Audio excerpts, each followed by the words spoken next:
Welcome to the Nervous System Care and Healing Podcast, where we talk about how to take care of ourselves in mind, in body, in spirit, while we navigate systems that were designed to keep us dysregulated. I'm your host, Liz, a neurodivergent therapist of color, and I'm really glad that you're here. Hey everybody. Today's episode is a conversation between me and Lila, a fellow neurodivergent therapist, as we explore the link between capitalistic systems and the struggles experienced by highly sensitive and neurodivergent people. We address questions like, how do you know if you have trauma, or if you're neurodivergent, or both? Why does it seem like everybody is getting diagnosed with autism and ADHD these days? And what does capitalism have to do with all of this? We'll explore why struggling to exist in capitalism is not a reflection of something wrong with you, but rather a reflection of the oppressive systems that we're navigating. And we'll share a perspective shift that can help us understand our experiences and struggles with more compassion and less judgment and pathologizing. So if you've ever found yourself saying, there's something wrong with me, I must be broken or defective, why can't I just be normal? I'm so lazy and unproductive. Things like that. I want to invite you to listen to this episode because we're going to share some language and context that might help you make sense of your experiences from a more affirming perspective. And whether you are autistic, ADHD, multiply neurodivergent, or questioning, still figuring things out, this episode is for you. All right, let's dive in and introduce you to our guest. Today, we have with us Lila Low-Beinart. Lila is a neurodiversity educator, consultant, licensed psychotherapist, and the founder of Divergent Paths Counseling. As a multiply neurodivergent queer woman and a former pharmaceutical chemist and Dharma bum, Lila brings a powerful blend of professional expertise and rich lived experience to her work. She is a pioneer in neurodiversity-affirming care, training clinical, corporate, and school settings to move beyond awareness and toward a true systemic change. Her presentations have been described as stellar, heartful, and the real deal, beautifully weaving together clinical expertise, paradigm-shifting care, and deep human connection. So, Lila, thank you so much for being here. It's an honor. Thanks for having me. So, to get us started, could you tell us what brought you to this work and why do you do this work? Yeah, this work is deeply personal to me. I was an undiagnosed neurodivergent person going through therapy. And while my therapist had the best intentions, they were really trying to be there for me. Unfortunately, they actually weren't so helpful for me in the long run. In fact, I have some trauma from my therapy experiences before I realized I was neurodivergent.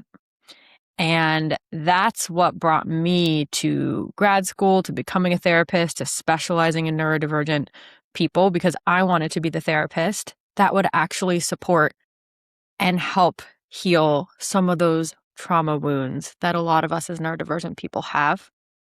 And then I realized, wait a second, I can be of more benefit to neurodivergent people if I'm actually training other therapists how to provide affirming, effective, compassionate care to the people who, just like me, need that therapeutic support in order to thrive and not just survive in this world.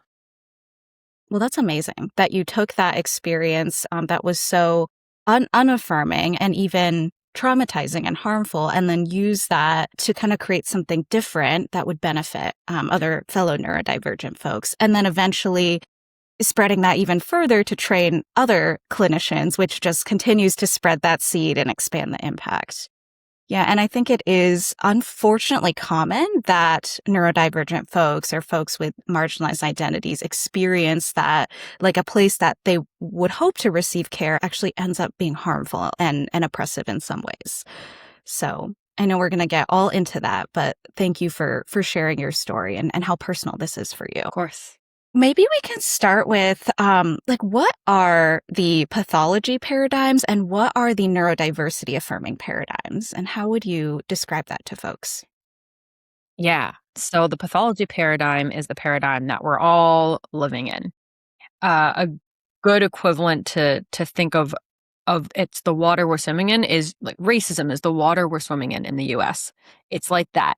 What the pathology paradigm says is just like racism says that BIPOC people are bad, unworthy in some way. The pathology paradigm says neurodivergent people are bad or unworthy in some way. But because we're in this medicalized system, we do this extra little step in the pathology paradigm saying not just that neurodivergent people are bad, but we're abnormal or unhealthy in some way. And these are words, these are sentiments you can look for, and you see them everywhere. Okay, we have to cure autism. Autism is a disease and it must be cured. Rather than what the neurodiversity paradigm says is that being neurodivergent is an identity. And rather than curing it, we need to create a world where it's accommodated, where as a neurodivergent person, I don't experience a lack of belonging for being different than neurotypical people. But in fact, I feel uniquely celebrated for being myself, just like every person should. And so the neurodiversity paradigm says that there is no abnormal way of being. It says that cognitive diversity is natural, just like biological diversity is natural. It says that all the benefits of diversity can be seen with neurodiversity, just like with racial or gender diversity. If we didn't have any women, we'd be missing out on a lot of diversity there. And the most important piece here with the neurodiversity paradigm is that the shift from the individual is broken to the system isn't built for neurodivergent people. So just to give a concrete example, I'm autistic. I can get overwhelmed by loud noises. There are not a lot of restaurants I can go to where I can have a meal without then having to recover afterwards. Or for another autistic person, they might have a meltdown if they're going to most restaurants because it's so overwhelming. So following the neurodiversity paradigm would be, let's create spaces where I get to be as an autistic person without being harmed. Yeah, I think that's such a good example of how common these barriers can be, where like everyday things can become inaccessible or sensory overwhelming. And I relate to this so much as I'm an autistic person myself. And I think it's such a flip to go from like, oh, there must be something wrong with me, or why am I so affected or like too sensitive? That's a very common thing for a lot of neurodivergent folks, to actually seeing, oh, there's something in the environment, lots of things in the environment that structurally prevent us from participating fully in life or in society. And what can we change systemically, rather than how can I force myself to change, even though we've seen that can really harm people to try to change innately who they are or how their nervous system's wired. Exactly. Yeah, and I might bring that example into the therapy room too, what this might look like in the therapy room. You know, I experience therapists who are just entrenched in the pathology paradigm without even knowing. They didn't know there was another paradigm. And so what they would do is they would try to fix me. They'd be like, well, this thing about you is broken. You're too sensitive. I've been called manipulative once by a therapist because they told me that, yeah, my affect didn't match what I was describing. So she interpreted that as me trying to manipulate her into feeling bad for me. So that's an example of the pathology paradigm, putting these interpretations about how I'm wrong rather than, oh, this is just different. I was describing what was going on, just my affect didn't match what she thought was quote unquote correct. So coming from the neurodiversity paradigm, she might be like, oh, I hear you saying you're really having a hard day. I notice that's maybe not as much on your face. What's that like for you? Or better yet, probably just don't even mention it. Just believe me that what I'm saying is happening because I'm the expert on my own experience. That would be an example of the neurodiversity and the pathology paradigms in the therapy room. Yeah, thank you for sharing that. It feels hard to hear that example that happened, especially in that space where someone is in a role of power and then they're kind of telling you what your experience is and telling you what you are rather than believing you as you are. I'm wondering, like, because clearly there's so many ways that, like, actually shifting into a neurodiversity affirming paradigm is challenging for folks because we're so used to this default of the pathology around us and the waters. So I'm wondering if you could share, where do you see people getting stuck when they're trying to shift that lens from pathology to affirming? Yeah. So there's a few ways I see this happening. The first one is, if it's the waters we're swimming in, if we're surrounded by other people in the pathology paradigm, it's going to be really hard for us to shift from the pathology to the neurodiversity for two main reasons. One, we're just not getting those ideas, in our world. We're not learning from other people. But the second one being, if we shift what we're seeing, but the people around us don't, we're going to feel, a lack of belonging or estranged, or we're going to start feeling angry towards other people. There's a lot of relational difficulties that can arise when we don't have a community of other people trying to make this shift as well. So that would be one of the main blocks that I see. Another block that I see is, if someone's job is entrenched in the pathology paradigm, shifting to the neurodiversity paradigm is going to maybe impact your income or safety and security in this capitalist world where we require to have a job to be okay. And then the last one is internalized ableism itself. Is all those voices, especially neurodivergent people, but all of us in the US, in industrialized countries, have that tell us we're broken, we're bad, there's something wrong with us, the shame that comes up. And this can be related to capitalism. If I only had more, then I would be okay. If I only had more money, more objects, more friends. And then when we believe those voices, instead of saying, wait a second, maybe I'm not the problem here. Maybe I'm a human just like every other human. And maybe the problem here is the system around me, is the environment around me that's been created by these capitalist, neuronormative expectations. Just again, like we wouldn't blame a woman for being a woman who's having a difficulty getting promoted because of patriarchy. We wouldn't blame an autistic person for having difficulty going to a restaurant because the restaurant isn't built for them. So those are three of the biggest blocks I see. And I hear in that the importance of community and continuing to be able to feel a sense of belonging even as we deconstruct the status quo. And then also that deconstruction needs to start from within by acknowledging how internalized ableism impacts us and shapes our automatic thoughts and behaviors, and actually relearning a different way. So it's really a whole world shift. Can we have a community that holds that change with us? And then how do we work with that internally? I'm wondering if you could share, like, in whether it's in the trainings you do for clinician communities or personally, or the work you do with clients, what that internal and external deconstruction can look like. And I just think about the importance of letting there be time and space to make that change, or the emotions that can come up as we're realizing certain things. I know for myself, there's like kind of waves of grief or even frustration and anger that can come up in that deconstruction process, and hopefully landing at a place of, more self-compassion, self-acceptance. But it can be a nonlinear path to get there. So I'm curious what you've seen and experienced. Yeah, exactly. It's nonlinear. There, I feel like I can call it a few things, and then you're kind of going between them all. You might start with learning, like, what is a neurodiversity paradigm? What is a pathology paradigm? Because first we need to build a scaffolding to even notice it. So that might be reading a book or attending a training or a course or talking to people around you who love talking about this topic. So that's more the didactic, the intellectual. First, you put it in your brain. Like, what am I looking for? Then, like you said, Liz, you bring it down into, okay, so actually, people expecting me to make eye contact and thinking that me not making eye contact means I don't want to talk to them. That's not a me problem. I don't have to make more eye contact. I need a world where I'm allowed to look wherever I want and people don't make assumptions about what that means. And then that realization has to go down and be like, oh, whoa, okay, how do I feel? Realizing I'm not the problem, that the system isn't built for me. And like you named, there's a variety of feelings. it usually ends in grief. Like, oh gosh, it really hurts and sucks that I don't live in a world that's built for me.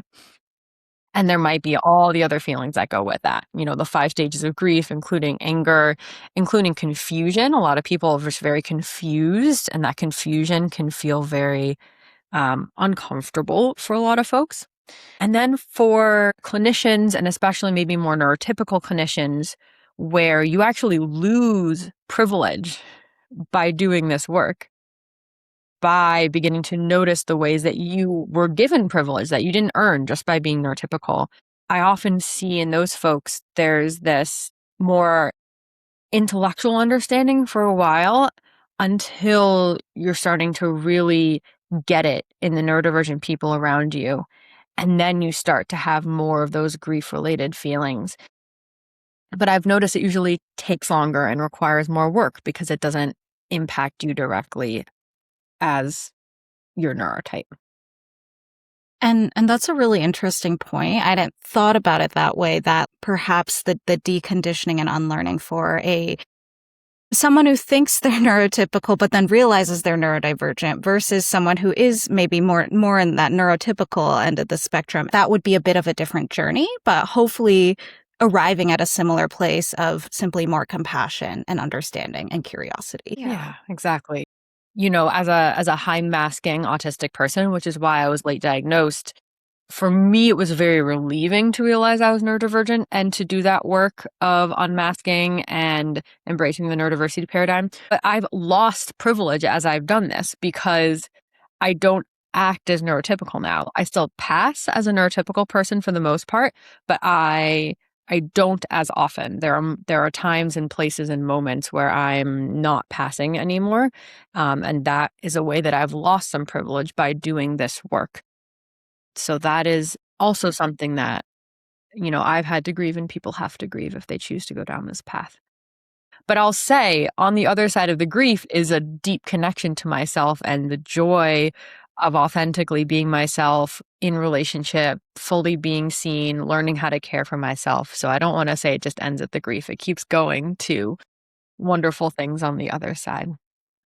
And this is just making me reflect on pieces of my own experience of the unmasking and the relearning of maybe losing that privilege of passing as neurotypical all the time to actually gaining some more connection and authenticity within oneself. I've also noticed that being able to have a secure base of connection where the unmasking is safe, feels safe and good. For me, that can look like my partnership, my closer relationships, other neurodivergent people whom I feel safe to unmask around fully. Being able to come back to that home base can make it easier for me to go out in the world and experiment with, why don't I try unmasking in that new context? Or actually, that's a place where I might try to maybe pass as more neurotypical because it's actually a bit easier to do that than to absorb the impact of people reacting to the unmasking. And that's something I can do because I have that privilege and ability to be able to pass compared to maybe a lower masking neurodivergent person. But all that to say, it's such a journey and different choices we make at different stages in the journey. Yeah. And I'm glad you named that, Liz, that we're talking as both high masking autistic people, and some people can't mask and don't have that privilege and experience a lot more discrimination and ableism because of that.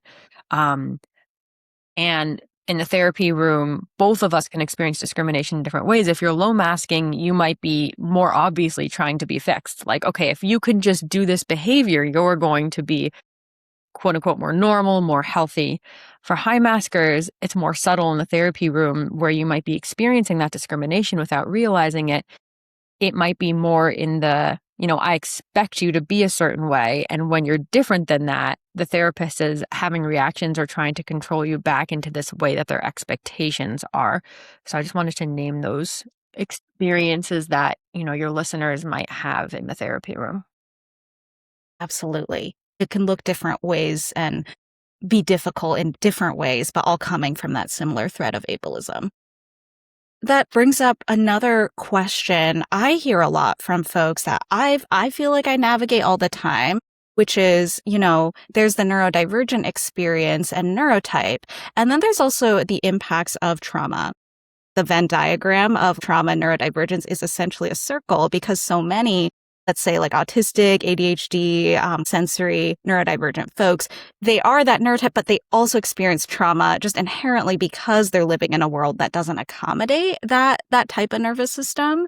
So then it can be hard to tease out like, okay, what am I seeing here that's coming from the trauma? And what are we seeing and experiencing that comes more from that innate wiring of the brain? So I would be curious, how do you navigate this question? And like, how do you see trauma maybe looking different in sensory neurodivergent folks versus neurotypical folks? Yeah. So in my training, when I talk to clinicians about this, I'm like, okay, if I were to put this really simply, what are we actually doing when we sit with a neurodivergent client in therapy? We're doing trauma work. This is all trauma work because we're not trying to fix the neurodivergence.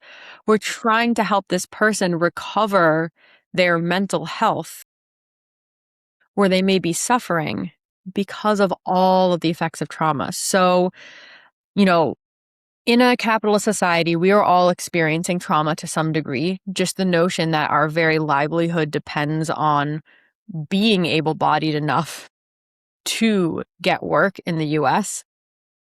To me, that's a trauma. I feel that every single day that I have to work in order to put food in my mouth. It's stressful. There's all sorts of traumas, family trauma. Neurodivergent people experience all of those too. And then there's the added traumas that neurotypical people don't experience. For sensory neurodivergent folks, that might be the trauma of not belonging. There's no assumed belonging there in a way. A lot of neurotypical people get that. There might be the trauma of misattunement. If you have family members, teachers around you that are neurotypical and you're neurodivergent and they just don't get you, that's the microaggression of a paper cut in the same place over and over and over again. Each one might be small, but when you put it in the same place, it creates a big gaping wound for people. There can be the trauma of sensory overload. Just walking down your street in a city might be overwhelming. Being in a school is really overwhelming for a lot of people. These are all traumas, along with many more that neurodivergent people only experience for the most part. Any good therapy, from either side has to be naming, noticing, addressing, talking about these traumas in order for someone to heal from them and then learn how to care for themselves in a world that isn't built for them. It feels a bit like heavy to acknowledge all that. Yeah. Again, the first step is just seeing it, is building a scaffolding. A lot of the clients in the room with me don't even recognize they have all of this trauma because they're like, well, it doesn't impact that person, so it's not trauma. And that makes a lot of sense because we're taught trauma is an event. It's like a specific thing that happened, like an earthquake or a parent that beat you. But trauma is really not the external thing. It's how it's encoded in the nervous system. I like the definition of trauma of, an experience, an energy, an emotion that gets stuck in your body and wasn't able to be processed through because you didn't have the capacity. And so for highly sensitive people, that just happens much more frequently than it does for non-highly sensitive people. And so again, that first step is building the scaffolding, even recognizing, okay, I'm highly sensitive. This is trauma. And then it's like the question of, okay, do I want to work with this? Is this something I want to work with? Or do I want to stay in the pathology paradigm, like continuing not to see these as traumas, continuing to, try to get that neurotypical privilege by putting blinders on? That's a question that every person has to answer for themselves, and there's no right answer. And then once someone's maybe decided to continue working with it, then the trauma work really looks individual. I found that really parts-based work, so IFS or TIST, which is trauma-informed stabilization treatment created by Janina Fisher. Those are two really great modalities I found for supporting neurodivergent people with trauma. Also for some folks, more somatic-based work works as well. And then I personally use a contemplative approach, which comes out of secularized Buddhist psychology. It's not a trauma modality per se, but I found it really helps create space around the trauma. So instead of feeling like you are the trauma, it's like, oh, there's so much more of me around it. So I find it really complements trauma work. That does sound spacious, just to allow there to be space so it's not just the trauma but rather that and awareness of what's around it. Gosh, and I'm thinking too about that nuanced approach of navigating and addressing like the trauma responses if someone feels ready and available to do that. And then also making sure it's not pushing into like, okay, well, as the trauma responses resolve and or maybe change the way they're expressed in the nervous system, making sure that we're then not veering into like changing the innate traits of a person. When we think about autistic traits or ADHD traits, there is a version of that trait that is in its full authentic expression, can be in a version of, let's say, like health and well-being. And there are versions of that traits when layered with trauma, it can feel burdensome or distressing to that individual. So would you mind kind of unpacking that with us? Because I think that's such a nuance that gets missed a lot. Yes, 100%. So I want to start by saying that, there is no, checklist where you can be like, this is autistic traits and this is autistic trauma, because it really is going to look individual for everyone. There is an exploration that each individual does that in therapy, the therapist can guide the client on, what is more of a trait here? What is more of a trauma? And I can tell you there, you won't even know in the moment too. That is like an unfolding experience for someone's entire journey. So with that caveat, I'll say that, the traits and traumas can be, sometimes they seem very obvious and sometimes it's paradoxical. So for example, a trait of being autistic is being really highly sensitive. A more trauma response is having meltdowns all the time. Like I might have a meltdown if I get overwhelmed by something sensory, but if I'm having meltdowns all the time over things that are happening in my environment when aren't actually overwhelming to me, but they're being triggered by all the times I have been overwhelmed and gone into meltdown, that might be more of a trauma response. Meltdowns are still going to happen. There's nothing wrong with a meltdown. It's just if it's happening a lot, the impact might feel like, oh, this is just too many meltdowns for me in a week. It's exhausting. That might be trauma. So that's kind of a more straightforward one. A less straightforward one might be an autistic trait for someone might be not really liking making eye contact. The autistic trauma response might be, I'm going to force myself to make eye contact. So those ones are more likely to be missed by therapists because they're seemingly, the more quote unquote healthy way that this person's showing up. But in fact, it's taking a lot of effort and someone's doing it out of the fear that they're going to lose belonging rather than because they genuinely want to. Yeah. I appreciate those examples. It's reminding me as I've been in my journey, unmasking in all the different ways, I've noticed like in my at-home environment where I feel most safe, I tend to now like stim and especially like verbally stim more just in random moments. And it's something I wouldn't have even allowed myself to do even in a private home environment like years ago, just because of like roommates gonna think that's weird back when I had roommates, and to kind of be at a place where it's like, no, this is kind of my natural expression, letting it come out versus I'm going to hold it in, that stimming impulse, but then have a downstream effect later of like feeling dysregulated or more on edge. That's been one small version of that for me. Or like you said, just kind of allowing myself to not make as much eye contact and not giving myself a hard time about it, but just understanding that my style of connecting is going to look different than maybe a non-autistic person or another autistic person, because we're all like quite different too.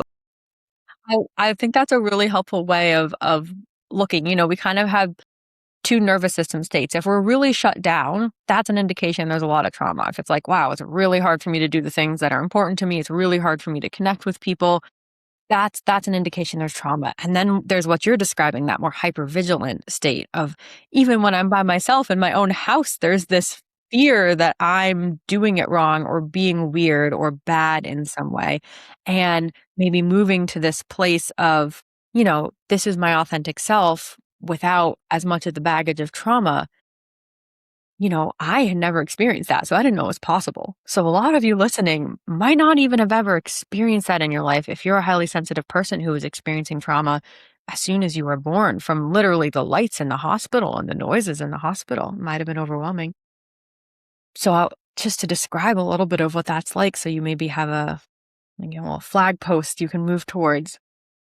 It's like you were describing, Liz. Okay, what am I going to do here? So, for example, on this podcast, for those of you listening, I've got this decaf latte that I've made for myself. And I'm thinking there's a part of me thinking, oh, is it okay to drink this when we're doing a video recorded podcast? And then I'm like, you know what? This is really helping me regulate. And that's what's important. I'm going to do this because I'm connected to myself and I know what I need. I've got a blanket on.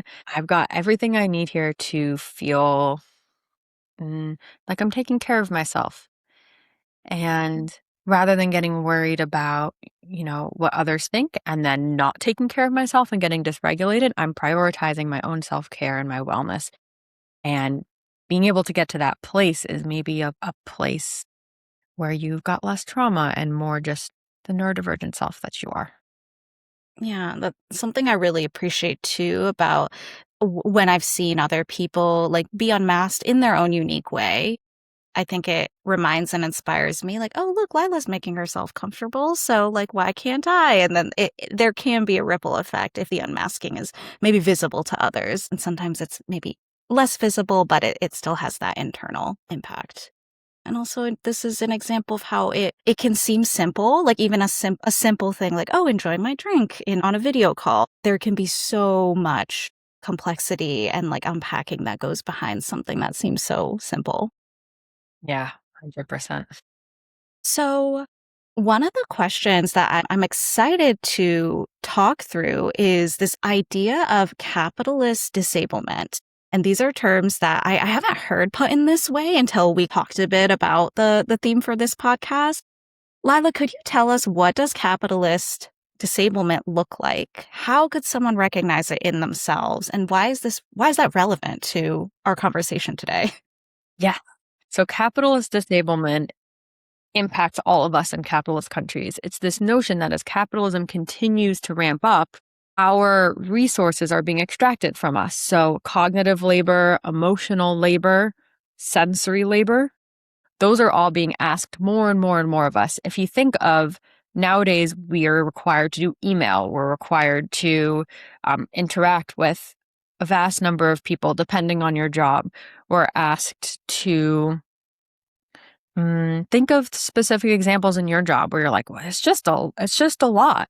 If you're older, you might look back at your job 30, 40 years ago and really see a difference. For those of us who are younger, we might not have that direct comparison.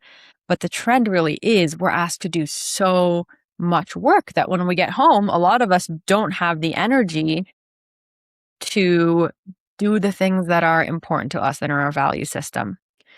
And what this means is, as capitalism continues to ask more and more and more of us to benefit the people who are making money off of our labor, more and more of us are becoming disabled by this capitalist extraction. And this impacts everyone.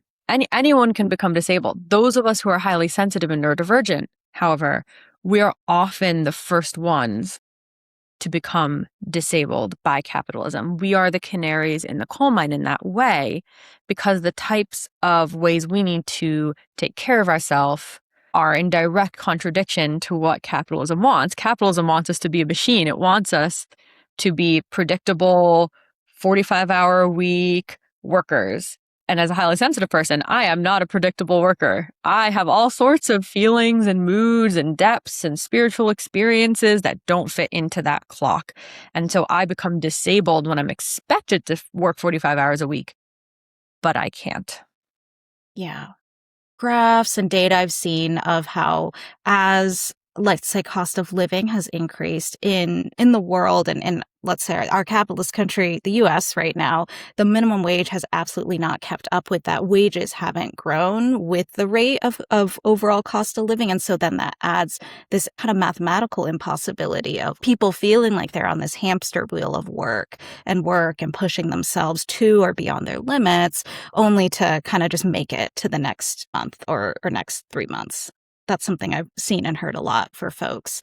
And it's true that what capitalist let's say, like employment models or economy asks of us is not sustainable for a lot of folks. And the folks most early or easily impacted by that tend to be neurodivergent folks.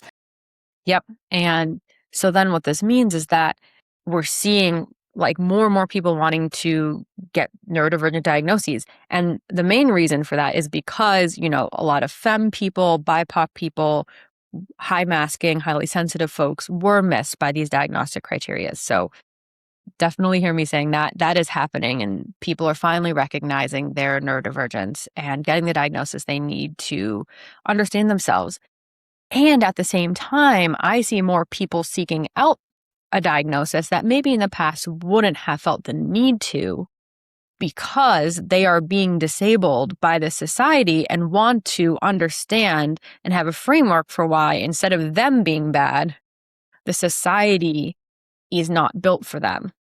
Just like we talked about with the pathology and neurodiversity paradigms. And that's a direct consequence of this continued extraction of labor from people, and also the continued, lack of paying people what they need in order to survive. Yeah, I want to highlight that piece, emphasize it with you that like everything happens in the context of society. And so though, we might hear people saying like, oh, it seems like everyone is neurodivergent now, or everyone's suddenly getting an autism diagnosis, which is like not true, but it can seem like more and more people are having this awareness of themselves because the societal circumstances are necessarily making people more aware that, oh, this part of my wiring or who I am doesn't fit what's being asked of me. And that it's almost like the scope creep of capitalism. And I think it can be tricky too for some folks. I know for myself, more on that high masking end of the spectrum, like to wonder, like, can I really claim this? And I've heard people say one thing that was hard about receiving a late in life diagnosis, whether ADHD, autism, or something else, was this feeling of like, if I claim this, is that taking away support from people who might need it more, people who have higher support needs, when it's like, ideally, this is collaborative and a rising tide lifts all ships.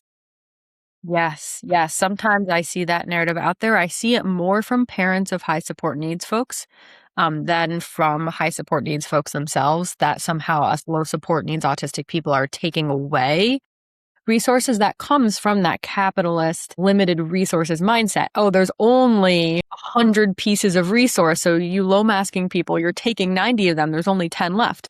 That might be true in a capitalist world, but hopefully we don't want to say, okay, you low masking people, you have to suffer. I mean, low support needs people have to suffer while the high support needs people get help. Hopefully we can just help everyone and support everyone by increasing the support there for everyone, rather than pitting groups of people against each other.